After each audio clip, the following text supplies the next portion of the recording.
Thank you, Nancy. Thank you, Dr. Z, and good morning to everyone.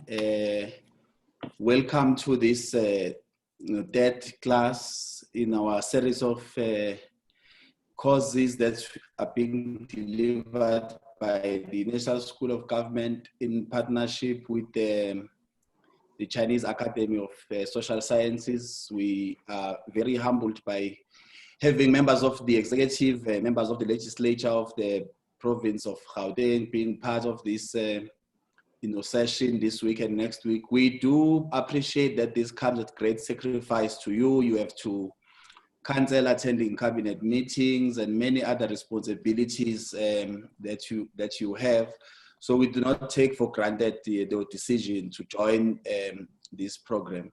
If you allow me, I've got a short slide that I want to play here, as part of this conversation. I hope you can all see this PowerPoint presentation. And there's few things that I wish to emphasize here, given the audience that we have in this class.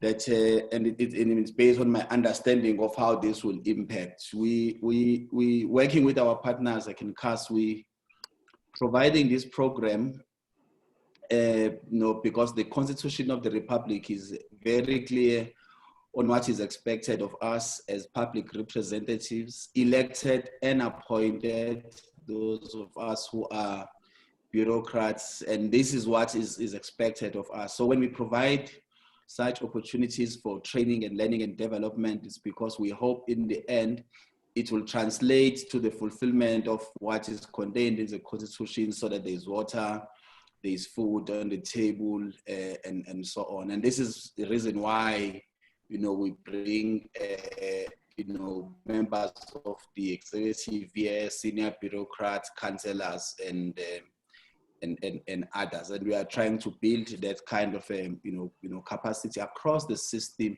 so we are able to deliver on the mandate. As the members are aware, that in the medium-term strategic framework, which is a plan of the current administration, there is emphasis on building a ethical, capable, and developmental state. And many of you here who get engaged in debate around the developmental states, there's constant reference to China in all conversations actually about the developmental states in South Africa. And so this partnership with CAS is just one of those practical expressions of how we can build those bonds and learn from how others have been able to deal with the issues of poverty and other forms of deprivation.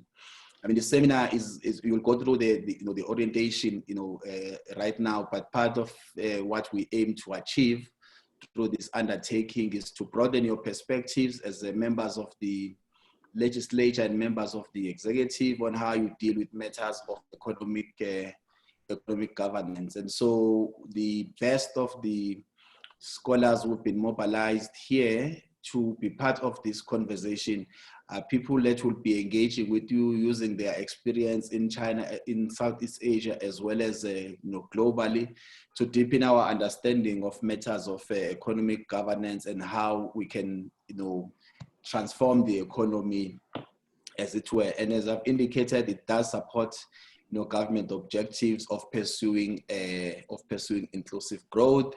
And you will be able to engage openly with the scholars who will be here, because when you talk about capable states, not only having bureaucrats who are technicians and so on, but it's also people who provide thought leadership. And in the spaces that you occupy in the legislature, in particular, we hope that post this seminar, when departments are bringing to you documents to approve, when you go through strategic plans, you will be able to ask, some more, direct questions, because as officials at times we'll come and present our APP and strategic plan to you as MPLs, even as members of the executive. And all we do, we present, and there is no engagement on the substance of what is being presented. So we're hoping that through this conversation, through a training program like this one, will sharpen the ability to interrogate some of these programs that are brought by officials. Now, I would like to play this, as a way of challenging all of us who are here today. This, in my view, is how the South African economy is performing. And there are misses, and near misses, and there is a lot of turbulence that the South African economy is going through. And I play this because, in my view, the members of the legislature who are here today, and including the members of the executive in Gauteng, as people who provide oversight, as people who give direction to, to pilots and cabin crew, we need to think very deeply about how we can steady this ship, how we can steady these jumbo jets, and that to the extent that these accidents could nearly happen, at the end of the day, it's about the decisions that are taken by those who are piloting these aircrafts. So in many instances, we as accounting officers who are in the cockpit piloting these aircrafts make nearly fatal decisions, and half the time you may not be aware of those. And then maybe you don't hold us, accountable sufficiently, to the extent that you end up seeing the South African economy performing as we can see in this screen. So our hope is that by providing a course like these ones and many others that we will be presenting to members of the executive, senior public servants, and as well as junior across the spheres, that we will develop the ability and capabilities to ask certain questions and hold people accountable, especially those who are tasked with the responsibility of piloting this aircraft, which is the public service that is being led by those in executive leadership. Because at the end of the day, after all, whether or not that those aircrafts could crash or they could survive in the manner that they have, we do know that when pilots are being trained, they go through a lot of emphasis on how to manage risks, as the risks that we have seen. In fact, 90% of accidents that happen in aviation are caused by pilot error. And in this case, it could be errors that are caused by members of the executive. To what extent do members of legislature hold them accountable? Or these errors could be caused, in majority of cases, by accounting officers. To what extent do members of the executive hold accounting officers accountable? And at the end of the day, this is all about planning.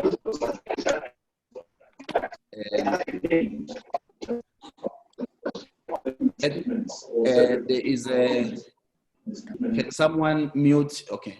At the end of the day, this is all about planning, and that's when you are piloting an aircraft, you are leaving South Africa, going to China, to evacuate 230 students who may or may not have COVID. The kind of planning that takes place in dispatching that aircraft is a kind of planning that's, in our instance, we could call like working on an APP, and we should be asking certain specific questions about how does it happen that we plan a housing project and we are unable to take into account or even plan a school, and we only discover halfway through the project of building a school that in fact there's a servitude for a sewer system or for water. In aviation, such kind of recklessness in planning will cause an accident that could cost the aviation industry billions and billions and billions. And so those pilots that you saw who were flying those aircrafts, when they go to flight school, they are shown videos like those, and the question they will be asked is, can you live with it? As a pilot, will you live with the fact that you are the one who was commandeering a Boeing aircraft that ended up killing 300 people and the whole fleet was grounded, and you put the whole aviation sector into disrepute? In our instance, as public representatives appointed and elected, the question is, Can we live with the poverty that we see in the country today? Can we really live with it? And so by providing such programs like these ones, we are hoping that we'll prick our own conscience, give each other, analytical, tools that will enable us to deal with the problems that are confronting society today.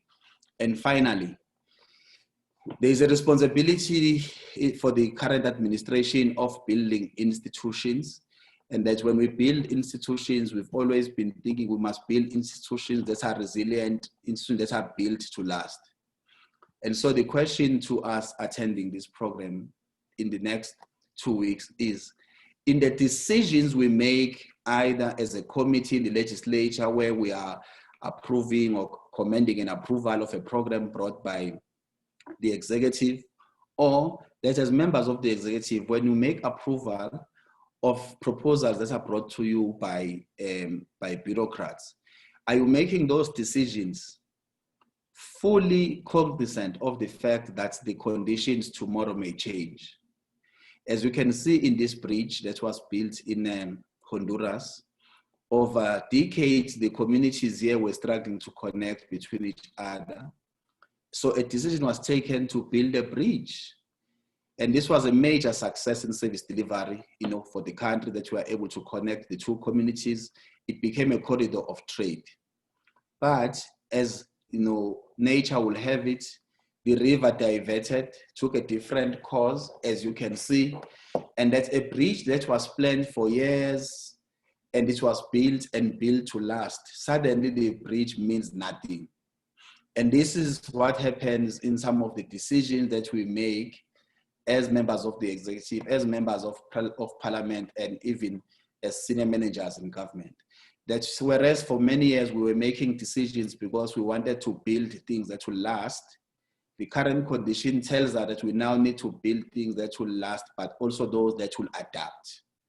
And so we're hoping that through this program, as we have gone through it over the next 2 weeks, you will be able to ask those questions painstakingly and say, are you building an institution that will last forever, or will this institution also adapt if the conditions change?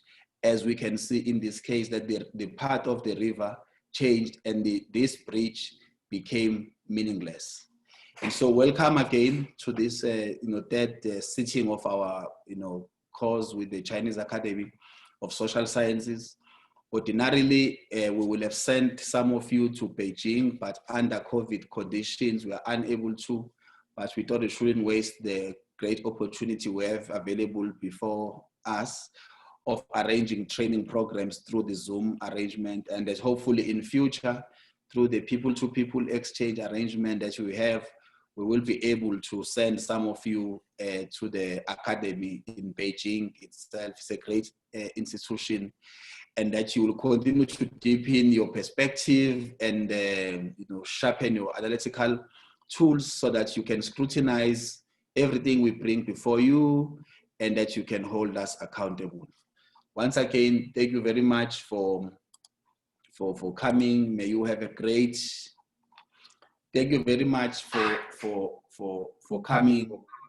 May you have a great 2 weeks ahead.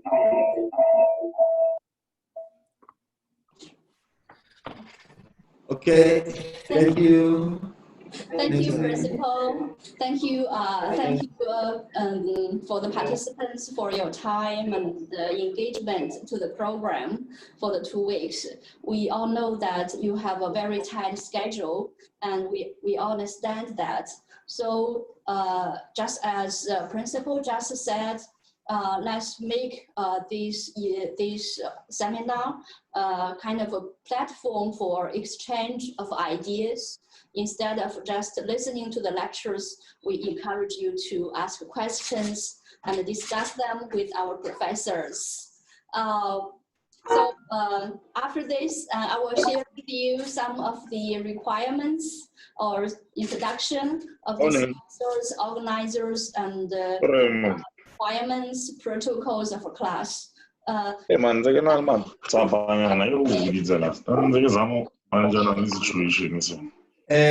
Tumelo, Please spare us. Yeah. So let's start our video and show your face. We can take a group photo here. Ladies and gentlemen, let us have a group photo. Show your face. Show your face. Hello, everyone. Yeah, let's take a group photo. Group photo, please show your face. Hello. 1, 2, 3, cheers. 1, 2, 3, cheers. One more. Busani smile. Busani smile. 1, 2, 3, cheers. China, South Africa, cheers. Done. Thank you. Okay, we will have a very brief orientation or introduction of the program and our team, and then we will start our